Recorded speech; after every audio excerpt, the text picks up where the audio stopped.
Good afternoon. Thanks very much indeed for coming along. Good to see you. The entertainment out there is keeping more people out there than in here. I don't blame them, in all honesty. Some of the stands are very good indeed. My name is Vice-Marshal Julian Young. I stand here as a Royal Air Force Engineer Officer, but beyond that, I'm actually representing Defence. Because as you may have seen up over in Fore Hall, where in fact our stand is within the learning and development area, the bottom line is we all work together. And in fact, whilst the individual services, the Army, Navy, Air Force and Civil Service, have their own career paths and their own types of jobs, the bottom line is increasingly we're working together. And certainly when it comes to trying to recruit people in and try and retain people, it's not about trying and compete with each other. It really is trying to compete with the rest of industry. And I think we've got a really good story to tell.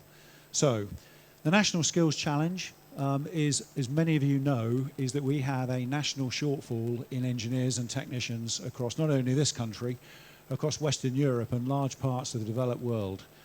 And that's really what I want to talk to you about and cover some of the things that we're doing, which I'm sure will echo many of the other industries here and companies here today and larger organisations across the country.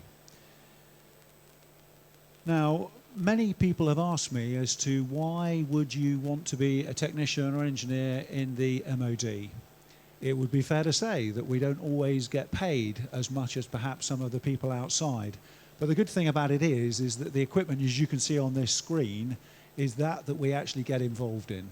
So this is an AS-90, a self-propelled artillery piece.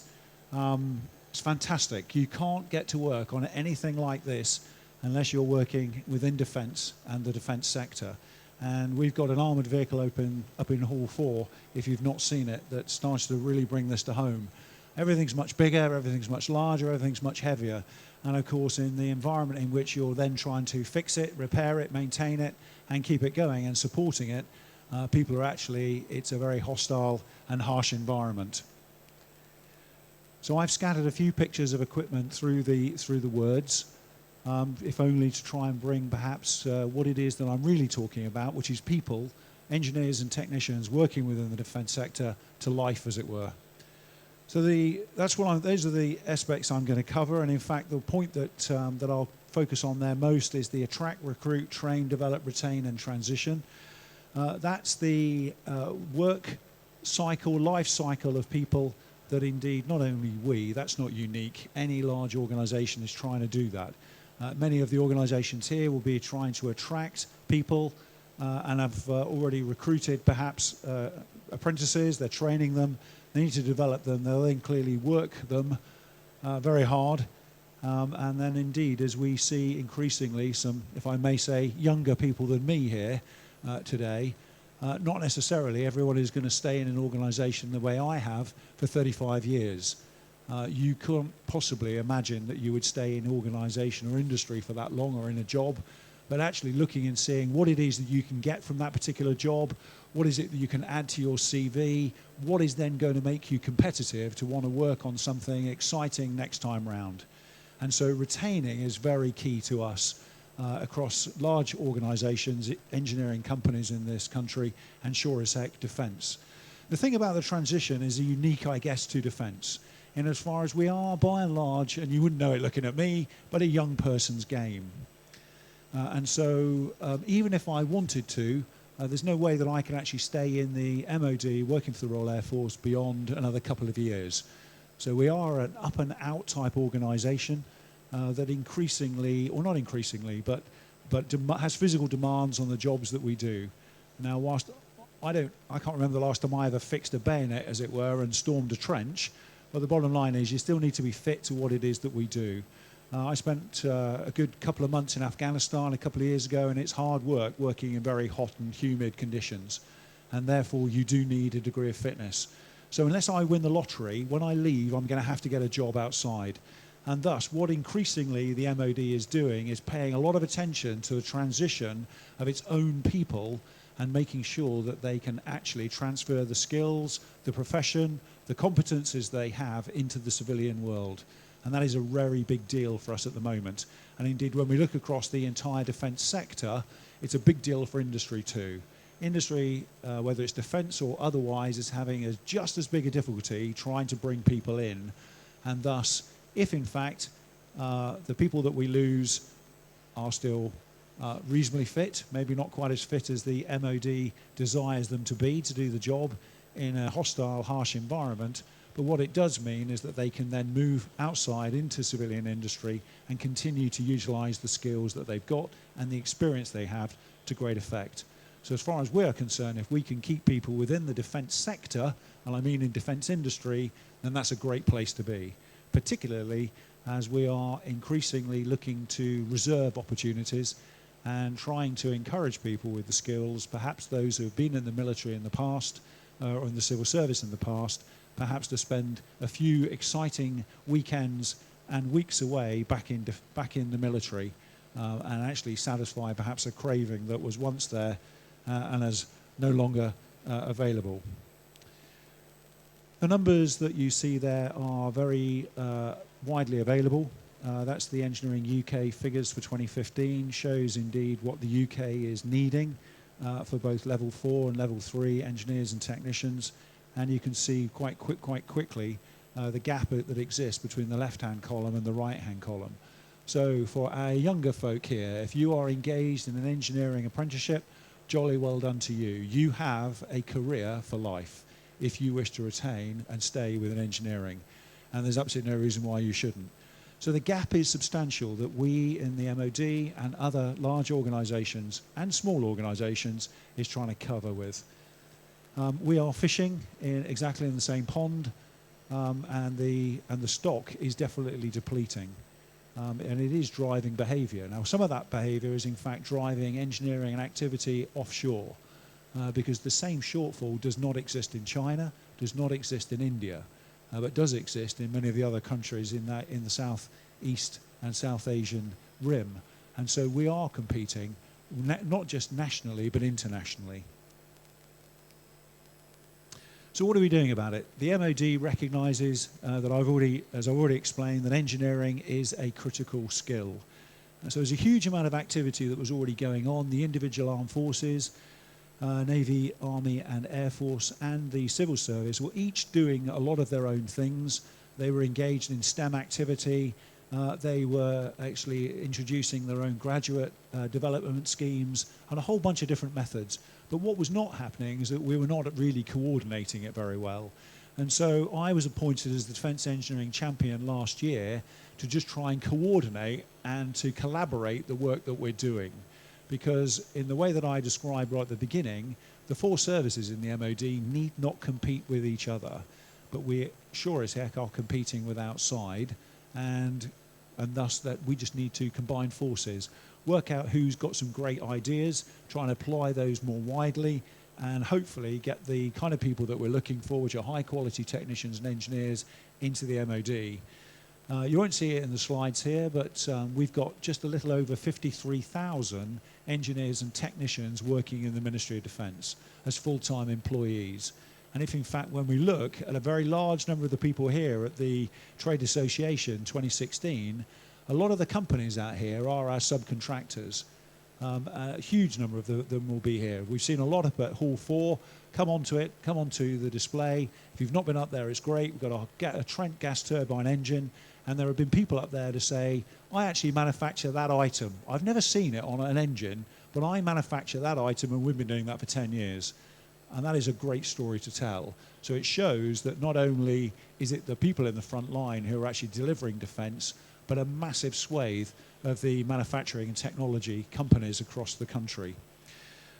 So are we involved in STEM, trying to get science, technology, engineering and mathematics out to schools? Yes, I personally would focus the science bit into just physics as an engineer. Thanks for coming for biology and chemistry. They're very important if in fact you studied them, but the reality is we just want physics, I would say, as an engineer, as a technician. The improving recruiting performance is we have our own sixth form college where again we take people directly with GCSEs, and the opportunities are then to be an engineer officer in any of the three services or to work as a senior engineer within the civil service.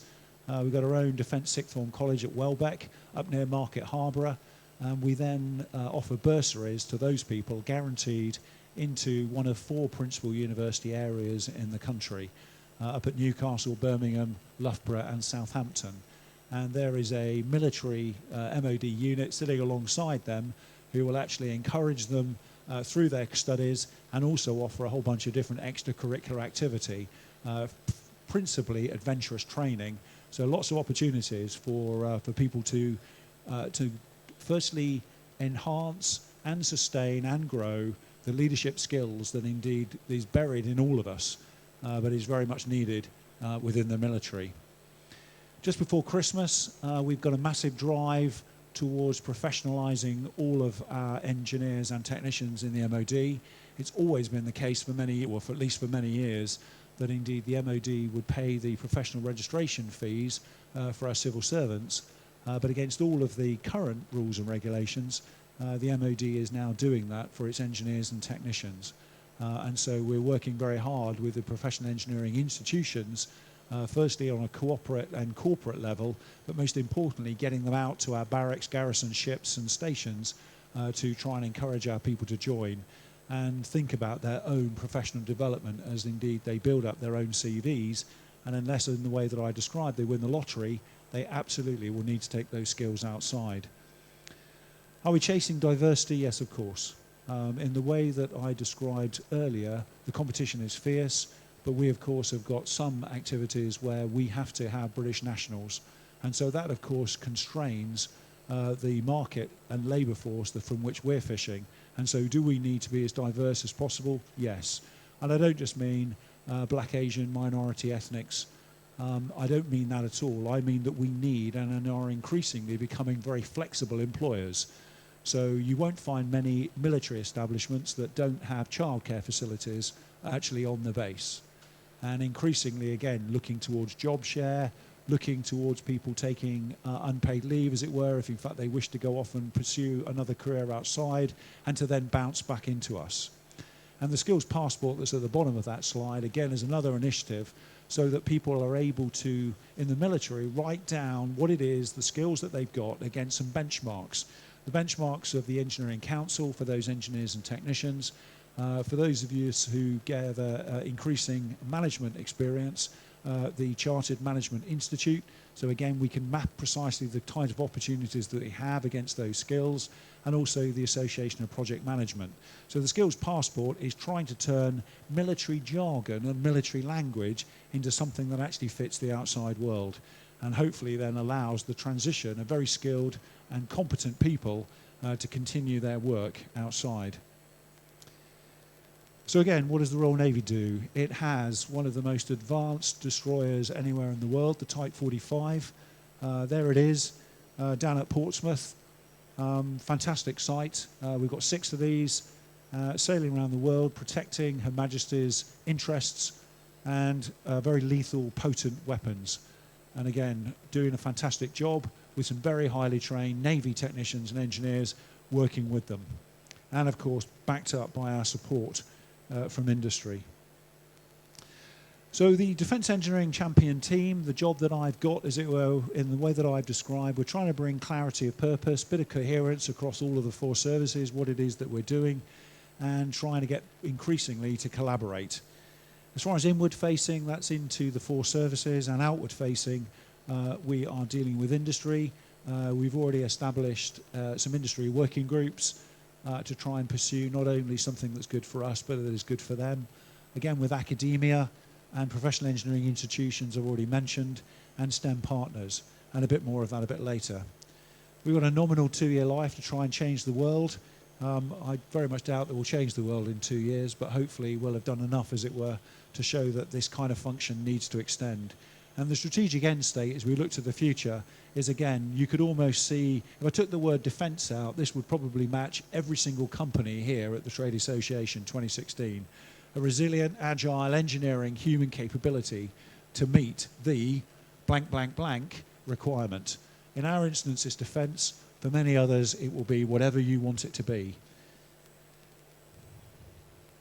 I already mentioned STEM. We have a very large footprint in the United Kingdom with garrison ships and stations scattered across the whole of the United Kingdom and in fact abroad. and thus we are engaged with schools, colleges in the local area, trying to encourage youngsters not necessarily to join the military. In all honesty, particularly if you are dealing with ideally primary school children at the age of 7 and 8 years old, where all of the statistics will say that engineering is gender blind at that particular point, then trying to influence them towards being interested in science, being interested in a potential career in engineering. It doesn't actually matter which organisation you're from. And so we just need to be out there trying to do what everyone else is doing, which is to make the pool bigger of people who are studying science, who want to become engineers or technicians, and ultimately then we can all benefit from the recruiting opportunity that that provides. So we are mapping what it is we're doing and trying to be better in terms of better coverage across the UK, so that we're not actually 2 or 3 people or 2 or 3 organisations all working in one area, and we're not then working and missing some out. So we've tried to apply a bit of formal governance to that, and that is where it can be quite hard at times, trying to get people to change the way that they behave, to try and get we're here for the benefit of everybody, not just indeed ourselves, and then trying to say, look, you're doubling up in this area, why don't you go to that area over there? We can double up the effect, and hopefully we'll all benefit from the downstream opportunities that recruitment will give us in the future. Certainly, I've already mentioned demographics. If we just look across the country, if you look at those numbers in terms of what it is that we want in, I think it would be fair to say, and if you just look across the many of the exhibitors here, and I am going to be rude, we are an aging bunch. Somehow there was a missed generation where engineering and technical aspects was not quite so cool as indeed it is now. And in fact, it's great to see many, many more youngsters now getting involved in engineering. The apprentices are on the up. Personally, and I'm talking about not in a political way, but there's no way that I would have said in the past or supported that we should be sending 50% of our students to university. Personally, we need a much greater mix of vocational and academic subjects. And in fact, the current drive into apprenticeships has the full support of the MoD. And in fact, we are an organisation that at any one time is training about 20,000 apprentices. And in fact, so those statistics and damn lies. So that each year we actually bring in and start about 9,000 apprenticeships. And of those, about 5,400 of those are technical apprenticeships. So everything that we do in the MoD, we train, all of it is accredited to external qualifications. We are all about training people for through-life career opportunities within the services, within the civil service, and outside in industry. To do that, to make our STEM activity work better, we have chosen 3 partners where we are signing memorandums of understanding with them. STEMnet, a great organisation, government funded, that actually provides the training for people to have the confidence to actually what to say in schools and colleges when in fact you're trying to encourage people to work with science. Also, you get the police checks are undertaken, which of course is an essential part of working with young people. Tomorrow's Engineers and Primary Engineer are again 2 other organisations with which we work that again open doors into schools, colleges and primary schools for the MoD people to work. That, ladies and gents, is an Astute class submarine. There are 7 of these things. The last 2 are still being built, amongst the highest technology piece of equipment anywhere in the world. And the British Armed Forces, we are exceptionally proud to be operating these submarines, defending our waters, defending our interests wherever across the world. So in terms of recruiting, we are working hard to trying to get over the natural stereotypical pictures that perhaps people have of the military.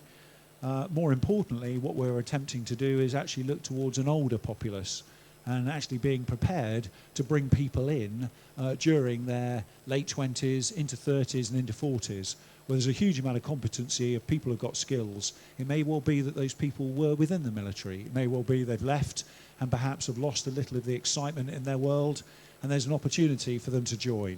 So we are experiencing and pioneering lateral entry. What that means is people that we know that have left that are really good folk. We're very, very pleased to see them come back, either as a full-time basis or increasingly, again, as a reserve.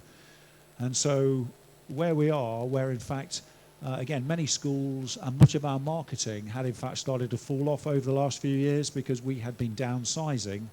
The Strategic Defence and Security Review that took place last autumn is actually now we're growing again. And from an engineering perspective, we need about another 350 people. Now, it's not just another 350 people. We need to continually turn people into our organisation. So we are continually bringing, as I mentioned, 5,500 nearly technical apprentices into our organisation.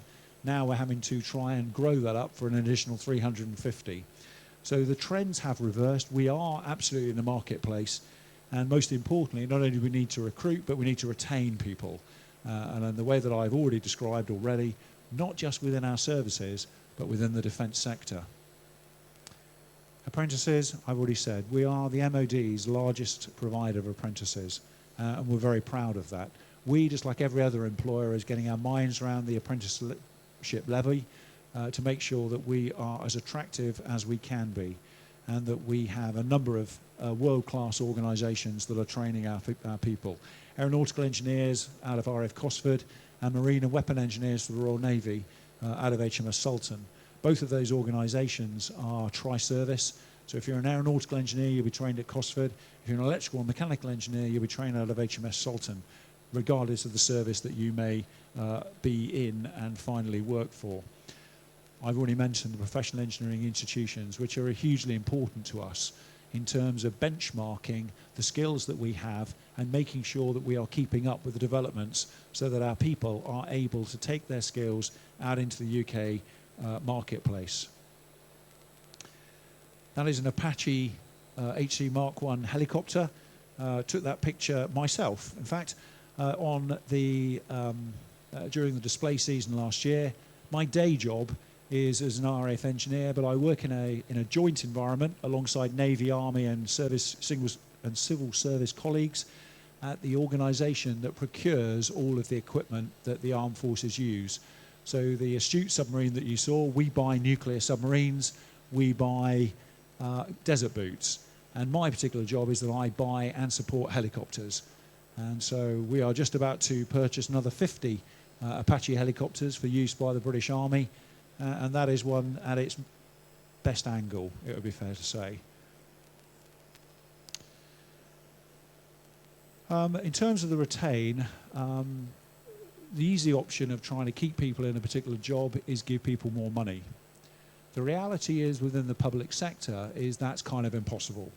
All of you will be very aware of the old days of austerity, and as we are slowly moving into the age of prosperity, there are still very strict guidelines on the additional salaries that can be earned by the public sector. So whether it's doctors, nurses, firemen, police, or people in the armed forces, there are quite strict rules on, in fact, how we can offer more money. And it's very hard. So what are we trying to do in terms of reward and recognising our people?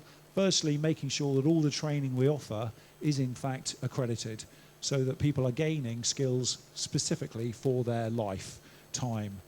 The monies that there are available, we are trying to put it and deploy it in clever ways, in the ways of paying professional fees, as it were, for people to become professionally registered as engineers and technicians.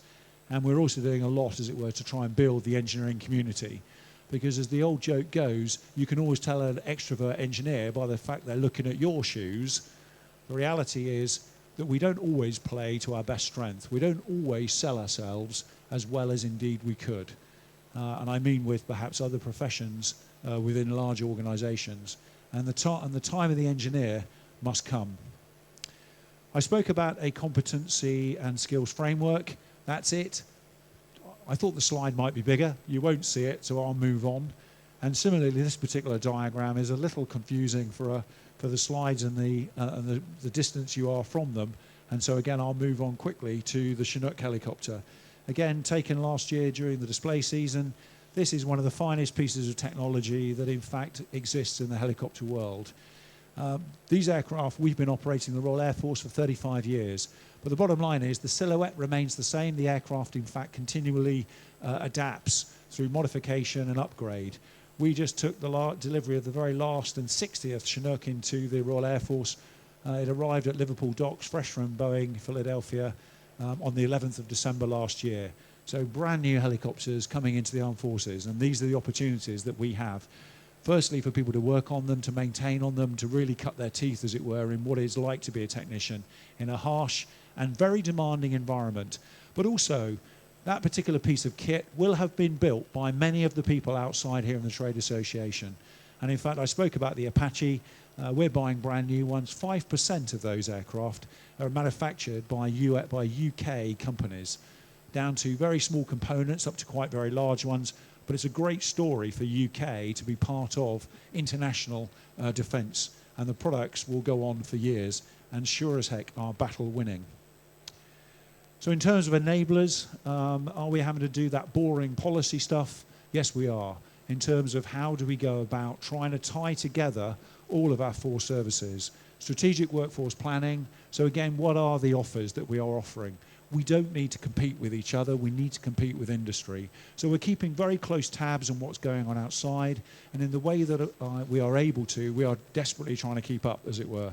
And clearly, communication and public engagement is part of one of those things that we're here today. So we're very, very pleased to have been invited to be here at MAC 16. Earlier this year, we were at the DSEI. I'm hoping that we'll be invited back to MAC 18 because this is a fantastic event. Hopefully all of you are enjoying the day. I must admit personally, as I walked in and saw the machine cutting area with the lubricating fluid and smell of swarf, you could close your eyes and just imagine yourself anywhere, in any workshop, anywhere in the world. It was fantastic smell. It's fantastic being an engineer. And as we look to the future, 2018 is going to be declared by the government as the year of the engineer. And that, again, is a real massive opportunity, as it were, for all technical and engineering companies to actually put their money where their mouth is, as it were, and actually step up to the plate and show exactly what we have within our community, regardless of our colour of cloth, regardless of our type of industry. What is it that actually we do in industry? And it would be great if we could actually make the work technician and engineer get beyond, and God bless them, but if we could get beyond those people who are going to come to fix your leak in the tap, that would be great. So whilst we're very pleased to be building and washing machines, I don't really want to be called an engineer if in fact I'm trying to replace the drum on one. I do that at the weekend for free. A summary of some of the things that indeed I've already been saying, because seeing you here, I think I've already said a lot more than I'd actually planned to ahead of the slides. So let's leave you a picture of a Tornado. Fantastic aircraft. 6 of these are operating out of Cyprus in the Mediterranean as we speak. Last night, and we've got to get over this because this is what we do in the military, but they will have been operating over Syria, over Iraq, trying to fight for the freedom of this world. And the reality is it's dangerous and it's hard work. And the technology that goes into making sure those aircraft are actually fit to take off, airworthy for the task, and actually hit the right targets, and then come all the way back home again safely by refueling all the way there and refueling all the way back, is quite a phenomenal element of teamwork. So what next? As we look to the future, we have got to be more flexible within our engagement structures. I've already spoken about we're much more open to bringing people in mid-career and in fact getting people back in who perhaps have been outside, again gained tremendous experience in manufacturing or another part of the defence or UK industry. We're delighted to have them back. We are working on new offers for new joiners, again, to make sure that we're competitive with what's going on in the rest of industry. The enterprise approach work is that working with industry, defence industry primarily, but to make sure that as we transition our people out at the end of their service life, that indeed they go into jobs where in fact their skills are being valued. And we are, like every other large employer, getting our mind around the apprenticeship levy and precisely how that will work. So as you look to the future and just reflect, we are doing pretty much what every large organisation is doing. We are thinking and working hard on what we can do to make sure that we are as attractive as possible, not only to bring young people in, but to make sure we keep them. In Richard Branson's words, we need to develop our engineers and technicians to the point where they are very eminently suitable to leave, and we then need to treat them such that they'll stay. And indeed, never could that be truer than right now. We are collaborating with defence industry and a lot of other cross-government initiatives, and we're very pleased to be doing that. So we are having to be innovative rather, to make sure that we continue to grow and to make sure that we continue prosperity into the future. That particular weapon, its system, it's an Ajax, is undergoing live fire training. So again, that's part of the organisation that I work in. So we will have procured this equipment, and we're now conducting the testing to double check that actually it's doing what it is we expected it to do, which again is very exciting indeed. And at the end, I'm very happy to take any questions that any of you may have.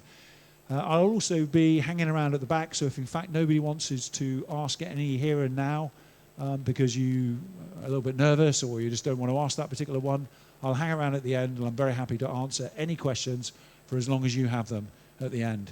And I'll leave you with a picture of the world's most advanced aircraft anywhere, the F-35 Joint Strike Fighter, into which the United Kingdom has a number already on the order books. What's your thoughts on the V-22 Osprey? You were engaged on the Chinook. So, the V-22 Osprey, that is a very capable aircraft built by Boeing. I had the privilege of going out to Philadelphia last year. With my job, I buy helicopters, so we in fact went round the Chinook production line, and Boeing were very keen to show me the V-22 build line. And I said, I'd love to see it. I mean, I can't believe I'm going to say no, but I really mustn't. Because the reality is we have no requirement for one at this moment in time. I, like everyone else, read in the Sunday Mail, I think, Mail on Sunday, the week before last, it looked like, in fact, that somewhere there was some work going on to see if, in fact, it's what the defence, the UK defence services need right now to support special forces. To my knowledge, we're not involved in anything. I would say, though, it's a fantastic piece of technology, and if ever there were a requirement, I'd be very pleased to see it in service. But at this moment in time, there's no commitment, there's no requirement for them within the service. At this moment in time, the Chinook is doing what it is that we need to do in terms of heavy lift, and doing it very well. And having just purchased the 60th off the production line, 60 gives us the second largest fleet in the world of what is a fantastic aircraft, and we're incredibly pleased with what it's delivering us now. Okay? Well, there's no more questions. Thanks very much indeed for your attention. It was great to see you. I hope you've enjoyed the day, and I hope you take just a little of what it is that I've said away with you. The MoD is open for business. We love skills, and in particularly, we love engineers and technicians. And so thanks very much indeed. Bye-bye.